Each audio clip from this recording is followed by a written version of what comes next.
अस्सलाम वालेकुम। احمد آفیشل یوټیوب چینل ته په خیر راغلی. دوستانو اماراتو حکومت هغه د مخالفو یا جریمو لیست خپور کړ څوک چې د کووید 19 یا کرونا وایرس لپاره چې کوم قانون جوړ شوی دی هغه سرغړونه وکړي او د دې ویډیو په پای کې به د ابوظبي نوي لاک ډاون یا بندیز په اړه معلومات هم درته ښکاره شي. نو هیله لرم چې دا ویډیو تر پایه پورې وګورئ. که چیرې احمد آفیشل یوټیوب چینل ته نوي وئ دا د زنو سره ضرور سبسکرایب کړئ او خپل نور دوستانو سره هم شریک کړئ او که چیرې تاسو دا ویډیو خوښه شوه نو لایک یې ضرور کړئ. متحده عربي اماراتو د دوشنبې په ورځ په یو خبري کنفرانس کې د هغو کسانو لپاره د جریمو لیست خپور کړ څوک چې کووید 19 مقرراتو او محدودیتونو سرغړونه کوي. د لیست په سر کې لیکل شوي چې 50,000 مخالفه به هغه چاته ورکول کیږي کوم څوک چې مکتبونه، جیم، سینما، پارک، کافي رستورانت او ډنډونه خلاص کړي هغو ته به 50,000 مخالفه ورکول کیږي.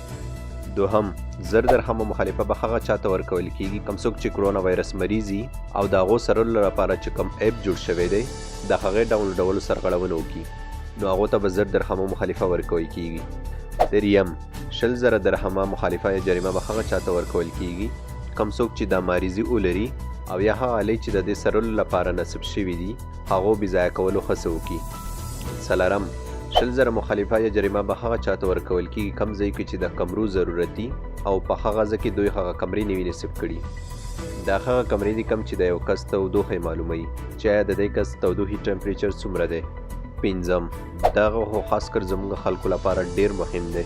پنځم کې راغلي هغه چاته به 10,000 درهمه مخالفه ورکول کیږي کم چې یو ځای سره راغون شي مقصد که د کم چا دعوتي او هغه خلک راوغواړي کم چا چې دعوت ورکړی دی هغې کوربه ته به 10,000 درهمه جریمه ورکول کیږي او کوم څوک چې ورکړه راغلي دي هغو ته به 15,000 درهمه جریمه ورکول کیږي. نو اکثر هم زموږ خلک یو ځای ډیر زیات سره راټولیږي او یو بل دعوتونو ته ځي نو د دوی څخه زما هیله دا ده چې په داسې ورځو کې د دې څخه ډډه وکړئ تر څو یو خو به خپل ځان وساتئ بل به د جریمو څخه بچ شئ.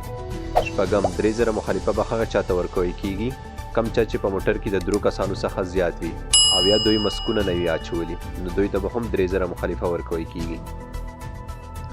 اووم کم څوک چې د کار په وخت کې ماسک او یا دستکش نه وي اچولي هغې ته به 500 مخالفه ورکول کیږي او چې کم چېرته کار کوي د هغې ځای مالک ته به 15,000 درهم مخالفه ورکول کیږي که هغه کمپني او یا کوم بله فیکټري سي. اتم هغه کمپنۍ خاوندانو ته به 3,000 مخالفه ورکول کیږي کم څوک چې د 10% کارکوونکو څخه زیات کارکوونکي مقصد یو کمپنۍ کې 100 کسانو ته ضرورت دی نو دوی به په دې وخت کې صرف 10 کسان استعمالوي که چیرې د 10 کسانو نه زیات شول نو هغې ته به 3,000 درهمه مخالفه ورکول کیږي. نهم هغه چاته به 3,000 مخالفه ورکول کیږي کم څوک چې سوشل ډسټنس یا فاصله یو بل په منځ کې مراعات نه کړي که هغه په دوکانونو کې وي یا په رستورانتونو کې او یا کوم بل ځای هلته که څوک فاصله مراعات نه کړي نو دوی ته به هم 3,000 مخالفه ورکول کیږي. لسم 15,000 مخالفه به هغه دوکاندارانو ته ورکول کیږي کم چا چې دوکان لاکډاون یا بندیز په وخت کې خلاص کړي بدون د پرمټ څخه. 11 15,000 مخالفه به هغه چاته ورکول کیږي کم څوک چې کووید 19 یا کرونا وایرس ټیسټ څخه سرغړونه وکړي. 1,000 درهم جریمه به هغه چاته ورکول کیږي کم څوک چې 2 هفتې پس د دې ټیسټ دوباره نه ورکولو څخه سرغړونه وکړي. 12 3,000 مخالفه به هغه چاته ورکول کیږي کم څوک چې د لاکډاون یا بندیز په وخت کې بدون د ضرورت څخه بهر راوځي. 14 هغه کمپنیانو ته به 10,000 درهمه جریمه ورکول کیږي چې د کمې کمپنۍ کارکوونکي د یو امارات څخه بل امارات ته په لاکډاون یا بندیز په وخت کې ځي او د هغې موټر به هم ضبط کیږي.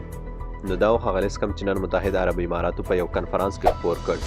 د هغې ترڅنګ متحده عربي اماراتو د لاکډاون یا بندیز لپاره نوی وخت اعلان کړ چې دا به په رسمي ډول د 28 رمضان څخه شروع کیږي کوم چې د دې میاشتې 6 نیټې سره سمون خوري.